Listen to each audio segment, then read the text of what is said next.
Hello friends, আজকে আবারও চলে এসেছি আরেকটা নতুন ইন্টারেস্টিং ভিডিও নিয়ে। ডুমুর আমরা প্রায় কম বেশি সবাই চিনি। গ্রামের দিকে এই ডুমুর বেশি দেখা যায়, কিন্তু আপনি কি জানেন এই ডুমুরকে শুকিয়ে মিষ্টি বানিয়ে বাজারে অনেক টাকায় বিক্রি করা হয়? তাহলে চলুন জেনে নেওয়া যাক। ডুমুরকে জগ ডুমুরও বলা হয়, যেটা আমরা আমাদের বাড়ির আশেপাশে দেখতে পাই।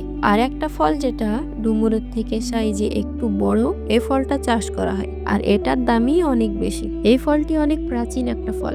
এই ফলের চাষ অনেক দেশে করা হয়, যেমন সৌদি আরব, আফ্রিকা, ভারত এবং চায়না সহ আরো অনেক দেশ। সাধারণত এই গাছ জঙ্গলি, তাই সমস্ত জায়গাতে এমনি এমনি হয়ে যায়। আপনি যদি এই ফল বাড়িতে চাষ করতে চান, তাহলে 2 বছরের মাথায় এই গাছ ফল দিয়ে দিবে। এই গাছ আপনি যে কোনো মাটিতে লাগাতে পারেন, কিন্তু দোআঁশ মাটিতে লাগালে বেশি ভালো হয়। এই গাছ লাগানোর পর চারপাশে পাথর ছিটাতে হয়, যাতে মাটির ভিতর জল ভালোভাবে যেতে পারে। এই গাছ লাগানোর 4 থেকে 5 বছর পর ডুমুর ফল চলে আসে, আর একটা গাছ থেকে 15 কেজি করে ফল পাওয়া যায়। সাধারণত এই ডুমুর ফল গরমের সময় পাকে।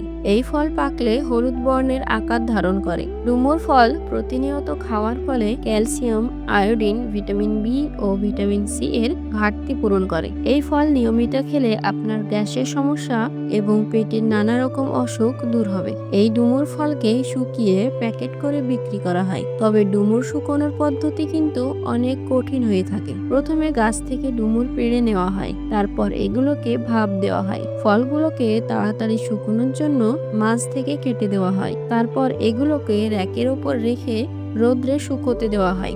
এই ফল কিন্তু একদিনে শুকোয় না, এগুলোকে শুকোতে 12 থেকে 15 দিন সময় লাগে। প্রতিদিন এগুলোকে এদিক ওদিক উল্টিয়ে শুকোতে হয়। শুকনো হয়ে গেলে ফলগুলো বাছাই করার জন্য ফ্যাক্টরিতে পাঠানো হয়। তারপর ফ্যাক্টরিতে কনভেয়ার বেল্টের ওপর রেখে বাছাই করা হয়। খারাপ এবং পচা ডুমুরগুলোকে আলাদা করে নেওয়া হয়। বাছাই করা শেষ হলে ফলগুলোকে পানি দিয়ে ধোয়া হয়। তারপর ফলগুলোতে অক্সিন পাউডার মেশানো হয়, যাতে ফলগুলো দেখতে আরো অনেক বেশি চকচকে হয়ে যায়। ফলগুলো পানি দিয়ে ধোয়ার জন্য এগুলো ভিজে যায় এবং নরম হয়ে যায়, তার জন্য এগুলোকে আবার শুকোতে দেওয়া হয়। আর এগুলোকে শুকোনো হয় হিটিং মেশিনের সাহায্যে। কয়েক ঘন্টার মধ্যে ফলগুলো শুকিয়ে যায়। তারপর এগুলোকে ফ্যাক্টরিতে পাঠিয়ে দেওয়া হয় প্যাকেট করার জন্য। ফ্যাক্টরিতে কয়েকজন কর্মচারী ভালো কোয়ালিটির ডুমুরগুলোকে আলাদা করে। 100 গ্রাম ডুমুরের দাম 300 থেকে 400 টাকার হয়ে থাকে। তার মানে 1 কেজি ডুমুরের দাম 3000 থেকে 4000 টাকা। তাহলে আপনারা বুঝতে পারলেন ডুমুর কতটা উপকারী এবং দামি ফল। তো ফ্রেন্ডস, আজকের ভিডিও এই পর্যন্ত। ভিডিওটি ভালো লাগলে ভিডিওতে একটা লাইক করবেন এবং এর পরের ভিডিও সবার আগে পাওয়ার জন্য চ্যানেলটিকে সাবস্ক্রাইব করে রাখবেন।